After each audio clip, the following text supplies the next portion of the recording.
Hey book readers, this is the B-Side Book Review, and today I want you to grab your favorite pirate hat, because we are going to look at a book about Blackbeard, America's most notorious pirate.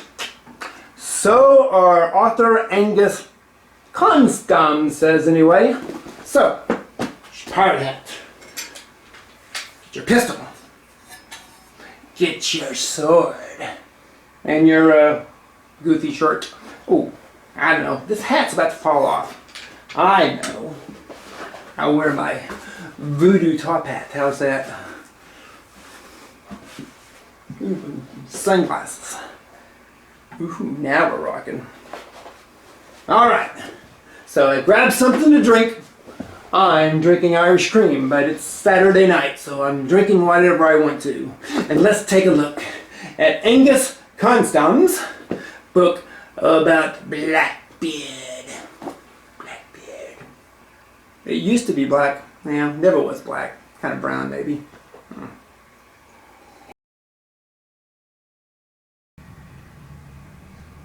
America's most notorious pirate. So the cover of the book says anyway. Now we've all heard of Blackbeard. Oh yeah, he was that fun-loving ghost that hung out with Dean Jones in that late 1960s Disney movie. Wait a minute, that was a movie. Our Blackbeard was the scourge of the high seas who snacked on danger and dined on death, and we all seem to admire him enough to, well, read books about the dude. Or is, that just me? Now this book takes us on a long, treacherous, tiresome, and, downright kind of a boring as heck in some spots journey from Blackbeard's humble beginnings in Redcliffe, England, or Bristol, depending on what book you read, to his glorious death. Now I say glorious because the tough old son of a gun took over 20 sword wounds and 5 gunshots before he went down. However, there was hardly anything glorious about this man's life. Got that? I mean, let's get a grip on reality here, folks. The guy was a thief and a murderer, because that's what pirates did, boys and girls, and Blackbeard here was no exception. However, the title of most notorious might be stretching things a bit. Yeah, he was a commanding stature of a badass who stood over 6 feet tall and liked to wear smoldering matches under his hat to scare the ever-living hell out of his victims. OSHA would never allow that now. Oh yes, Blackbeard was our first smoking and flaming pirate. But he wasn't really the psychotic killer that some of the pirates of that day were. He usually boarded, pillaged, and plundered, and then, well, sent his victims on their way.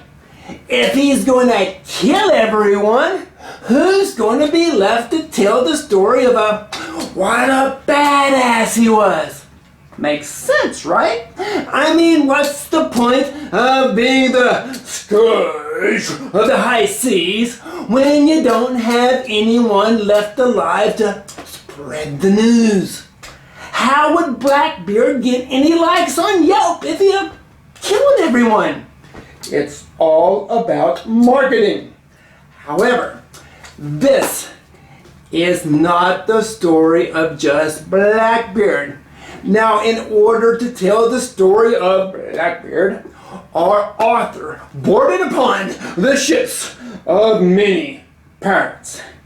Yeah, many pirates. Many ships, many tales. Wow. I think I got lost in their wake during a few of them, but none of them were smoking, and none of them were flaming. There you go. Okay, I can't say I'm a great admirer of Blackbeard. I mean, seriously, should anyone be? After all, he was a murdering, thieving scallywag. However, I have always had an interest in the guy, though, in a bit of a Tales from the Crypts kind of way. After all, we don't make movies and write books about law-abiding, good family people with high morals. Oh no, we go after the absolute scumbags of society for our entertainment. Jack the Ripper, Bonnie and Clyde, Charles Manson. We like movies about the mafia, not about church choir directors. Unless they were like a serial killer, maybe. Wow. There's got to be a movie in there somewhere, right? Now, I guess I got all caught up in the legend of the man Blackbeard.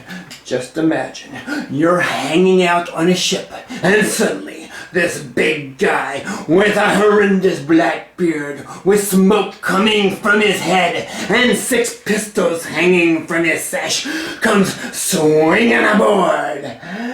And then, of course, he robs you and then beats you half to death. Anyway, he must have been quite a sight. Even the name of his ship was pretty cool. The Queen Anne's Revenge. Ooh, what a killer name for a late 70s punk rock band. Ooh, the killer. Yes, the Queen Anne's Revenge. Wow. Okay, Blackbeard was a lowlife, scumbag, pirate. But he did have his fans. Now, after he was killed, there was a movement launched claiming that he was a law-abiding citizen and shouldn't have been pursued by the Royal Navy. Oh yes, the Friends of Blackbeard Society. Of course, by then, his head was hanging from the bowsprit of Robert Maynor's ship. Hey! It's not easy being America's most notorious pirate. Yeah, sometimes you get all caught up and just kind of lose your head. Sorry, I couldn't resist it. And Queen Anne's Revenge might have been a band name. I'll have to look that one up. And as an added note, Blackbeard was married 14 times. 14 times. Yes, and rumor has it that he used to give his wives to his crewmates as presents. Wow, what a guy. Yeah. Now, our author, Angus Konstam, certainly did his homework on this book. One must wonder, just how many years did he spend researching this bore of a book? Wait a minute, did I just say bore? How can a book about the swashbuckling scourge of the high seas be boring? Well, not much is known about Blackbeard, including his real name. Most know him as Edward Teach, but even that's debatable. In fact, there are very few records about anything he did. I guess old Blackbeard didn't keep much of a diary. It might have made for better reading, though. Oh, dear diary, today I pillaged and plundered and made a fine haul of some tasty booty. Then I had me way with some skanky wenches. Now, I suppose Blackbeard didn't have time to write down his memoirs. He was too busy being the scourge of the high seas. Therefore, we have to rely on our author's research. And there was a lot of speculation in this research. At times, piecing our story together from different records didn't exactly match up. Yeah, it got really confusing at times, especially when I kept dozing off during this book. Sorry, Angus. Hope you didn't spend too much time researching this book.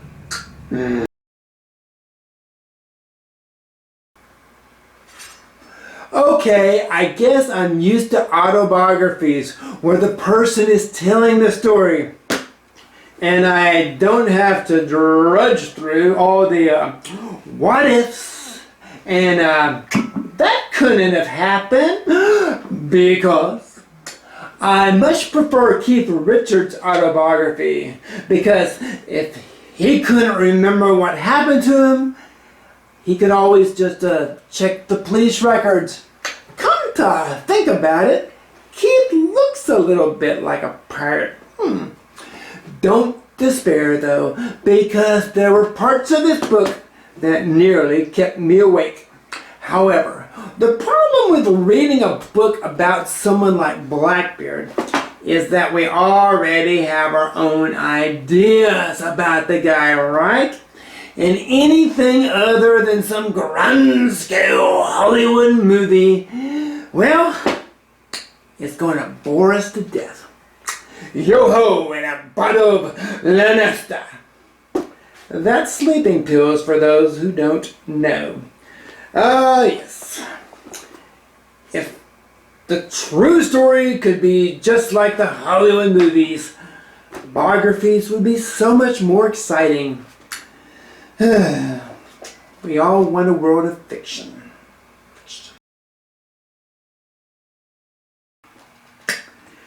Okay, so it's really kind of hard to make an exciting, interesting, provocative biography about a guy like Blackbeard. Because Blackbeard was a criminal. And criminals don't keep records. Because records kind of show up in courtrooms and nothing good goes on for the criminal after that. So most criminals don't keep records. It's much easier to write a story about a president or a general or something like that. But nonetheless, our author here did throw 300 pages together about Blackbeard and tried to make it as exciting as he could.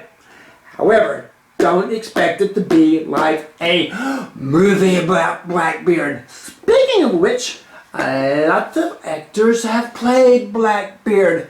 A couple of my favorites. Here's Ian McShane. I think I'm saying that, Ian McShane. Now, he's the guy that played Blackbeard in the Pirates of the Caribbean movies. The only problem is that Ian is 5'9", and Blackbeard was supposedly like 6'4", so we got a little height problem. However, my favorite actor that played Blackbeard is Ray Stevenson, who played in the Black Sails series. Ray is 6'4", Blackbeard is 6'4". Cool. Yeah. And about the beard. Now, records show that Blackbeard died between the ages of 35 and 40. And that's when my beard started growing gray, between 35 and 40. So you wonder if his beard was starting to go gray. Can you imagine that? Oh my goodness, me beard be going gray. I best get me some of that just for men. Just be for men, yeah. You think Blackbeard would have dyed his beard? Who knows? Anyway, one more thing. all pirates had different kind of flags. Now, the old Jolly Roger with the skull and the crossbones were all used to. There was some speculation that Blackbeard might have used that. But the most famous one he used was the flag of the skeleton devil crown guy with an hourglass in one hand and a spear pointing toward a heart with drops of blood after it. They said that might have meant no quarter will be given. They weren't sure if that was a devil, but then it was a skeleton, so they weren't real sure. And I'm sure a lot of people who saw that flag, they spent so much time trying to figuring out what the flag was all about. Blackbeard had boarded the ship, robbed them, and sailed off before they even came to the conclusion that he'd been there. Ooh, what does this flag mean? Captain, we've been robbed. Hang on. Anyway, who knows? So, my glass of Irish cream is now empty. Yeah, it's empty. And it's about 2:30 in the morning, so I'm going to bed. So, I'll leave you with this. Go read a book. This one maybe.